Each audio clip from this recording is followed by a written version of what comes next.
Welcome to Virtual Media Day. We are here with the current reigning, defending light heavyweight champion, Alan Snyder. How you doing, Alan, first and foremost?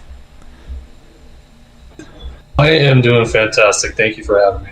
And how has this camp been? I know it's not typically what you're used to, going between Japan and Miami, training back and forth, Japan, Miami, Ohio. I mean, you've been all over the place for this training camp. So has it affected your ability at all to prepare for this upcoming fight? Not really, because one place I'm working on wrestling, and then another place I'm working on striking, and then in another I'm doing a balance between the both of them. So I don't think at this point that it's making any type of difference of how I'm doing things with my training any differently than say any other fight. So I think I should be good to go by the time next weekend comes around. And the first time you and Anthony Smith came face to face at the press conference last month in April, they kind of like almost immediately went south. So what was your reaction, Anthony Smith trying to attack you at the press conference? And do you think you got into his head?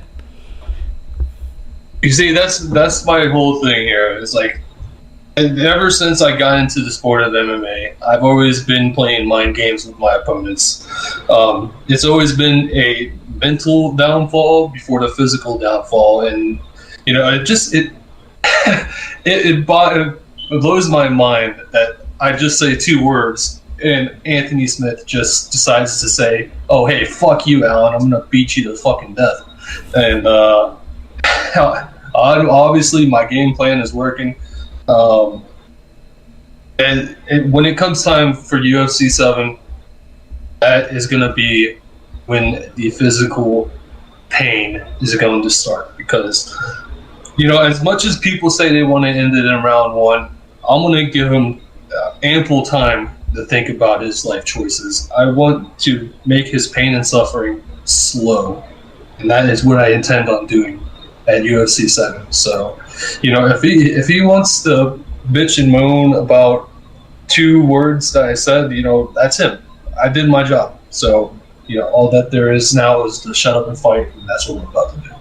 Well, speaking of that, you said you're confident that you can knock him out in any round. So are you specifically looking for the knockout, or do you want to instill some of your well-known ground and pound that everybody has come to know you as this guy who doesn't just take people down but beats them while they're down there, as you did to Dominick Reyes in your last fight? Is this a fight where you want to do more of your boxing, or do you want to kind of just destroy him on the ground as well? Here's the thing. I've been contemplating that like a lot, and I think what I want to do here is I think I want him to just make him suffer and everything. I'm gonna ground and pound him. I'm gonna get him on the feet. There's no questioning that, because everybody knows my striking ability. I'm gonna out wrestle him.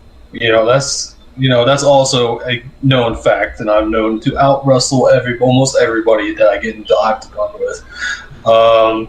Hell, I might just kick his fucking head off. I got the leg work down too. So there's 1, 2, 3, 4. I'm sure I got plenty more, where that came from, but there's many options at my disposal to put Anthony Smith down, and I'm going to use one of them to put him down. There's no doubt about it. I have no second thoughts whatsoever on the ability that I'm going to take him down. So that's that. And as you've been studying for this fight, what sort of Anthony Smith fights have you been looking at? I mean, obviously, there's his fight with John Jones, where he was pretty handily dominated. There's this fight with Glover Teixeira, where the same result, he lost a tooth. He was getting beat up pretty bad, but he does have some impressive wins against guys like Alexander Gustafsson, Rashad Evans, former light heavyweight champions and champion contenders. What do you make of his skills against yours? Just like we got in the WWE, we got Triple H, the student of the game. I'm the student of the game in the UFC. I watch everything that I can possibly get my hands on. John Jones fight with Anthony Gustafsson. I've seen all of them in the last month and a half that the fight was announced. So he may not think that I don't know much about his style, but I do. So, honestly, he thinks that I'm not, going to be capable of handling his style. But little does he know that I've been studying him hard. So, whatever he thinks that I don't know about, I'm going to exploit. So I think that along with the training camps, and all of that, I've had the time to go and watch almost all of his fights. So I think I'm well versed on what he's about. What do you make of Luke Rockhold? Actually, did an interview recently where he said that he is, after his foray at middleweight, he's going to attempt to move up to 205 and perhaps challenge the champion. Should it be you? Should it be Anthony Smith? Whoever it shall be. And he also said that he owes you an ass kicking. So, what do you make of Luke Rockhold coming out the gates and kind of setting the seeds for a potential matchup between you two? Well, first of all, he can, as you were about to say, and then stop yourself, he can kiss my ass. Second of all, Luke Rockhold, I'm not going to take anything away from him. I know he's a great fighter, and that goes with, Dominick Reyes was a great fighter. Keyword there was, until he stepped into the octagon. It's going to be the same with Anthony Smith. He's a great fighter, but that's going to be a was after next weekend. As far as Luke Rockhold goes, if he really wants a piece of this, he can come and get it, because I will challenge whoever comes in front of me, whether they're moving up or moving down. If Luke Rockhold really wants to get his ass handed to him, he can definitely do so. As far as when he gets and deserves a title match, well, first he's going to have to impress me first. So if he wants a chance at the title, he better get a few wins under that light heavyweight belt. What's your prediction for his upcoming contest against Israel Adesanya for the middleweight title next month in Australia? You know what? I'm going to go with Izzy because, he's unpredictable into the octagon. His movements are erratic. He has the knockout power to put Luke Rockhold out. So I'm going to have to go with Izzy. Let's see here. I'm going to say he gets it done in the third. The knockout kick to that. All right, and another contender that is on the horizon and on the rise is the former rising champ Yuri. Don't know if you heard of him. He is very prolific kickboxer. He's very prolific, really just an all-around martial artist. He has great takedown defense. He's great wherever the fight goes. He's fine wherever the fight goes. And he has recently started to stake his claim here in the UFC with an impressive knockout in his debut. And well, have you had your eye on him at all? And what do you make of his style and his knockout power? Do you think it poses a threat to your throne? I have been following him for a long time. He is a phenomenal athlete. I'll give him that, a phenomenal athlete. As far as his knockout power, he's got some pretty good knockout power. I'll admit it. I will come clean and admit that. But people, this is the MMA game. You can get lucky, and sometimes you're not lucky. It's just depends on your skill.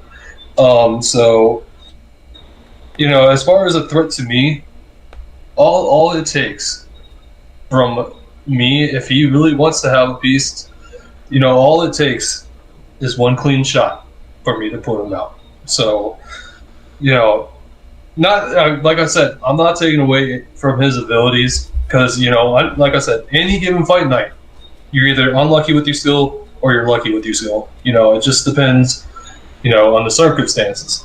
But yes, I would gladly give Yuri a shot at the title whenever he sees fit. All right, Yuri Prochazka versus Alan Snyder. That would be a crazy fight. Speaking of knockout power, when can we expect you to move up to heavyweight? You know what? There is one person in particular that deserves an ass kicking right now, and that's Brock Lesnar. I've been talking to my camp about moving up here, and I might make that move sooner or later. You never know; it could be after the fight next weekend. I want to go to heavyweight because I want to face people like John Jones, EC, all those heavyweights there that I think I can do pretty good with. But I think right now, if I move up to heavyweight, my first match fight, I want it to be with Brock Lesnar because he's got an ass whooping coming, and I'm going to give it to him. Yeah, you and Brock have definitely been going tit for tat over there on social media. What did you think of his fight with John Jones? A lot of people did not agree with the judge's decision. What was your personal opinion on how that fight went? The last time I talked about referees, what kind of backlash I got from that. That was a what the hell moment. So, anyways, I think that the judges were wrong on the decision here. I think that Brock Lesnar shouldn't have gotten that win. I think that John Jones had pretty much control for a lot of the fight. I'm not saying that Brock Lesnar didn't do anything because he obviously did, but I think John Jones had the striking. He definitely had the other stuff going, and I think that the judges brought John of a victory. Yeah, a lot of people seem to agree with you. Now, Anthony Smith, back to Anthony Smith here. He's known for never giving up in the cage. Glover Teixeira knocked out his tooth, and he still wanted to continue fighting. Of course, John Jones had him in the fetal position, and Anthony Smith still wanted to continue fighting even after that knee that could have led to a disqualification. He's known he never quits, he never gives up, even when he's at his worst. So, do you think in this case, it would be better for you to break Anthony Smith than just beat him? That is my whole. At this point, I don't care if Anthony knows my game plan or not because I execute my game plan to such expertise that it's not even funny. There's levels to this game that Anthony Smith couldn't possibly understand. But yes, I plan on breaking him. Breaking him seems to be the only thing that is going to stop Anthony Smith. He can say all this about being a Lionheart all he wants, but the fact of the matter is he has never gotten hit by somebody like me. I have the knockout power. I have the quick fists. Hell, I got the quick legs even. But that is the game plan. I'm willing to break him to the point to where he can't stand up anymore. Because I think that's the only way that I'm going to get the job done. And I will get the job done. And I will make an example out of him.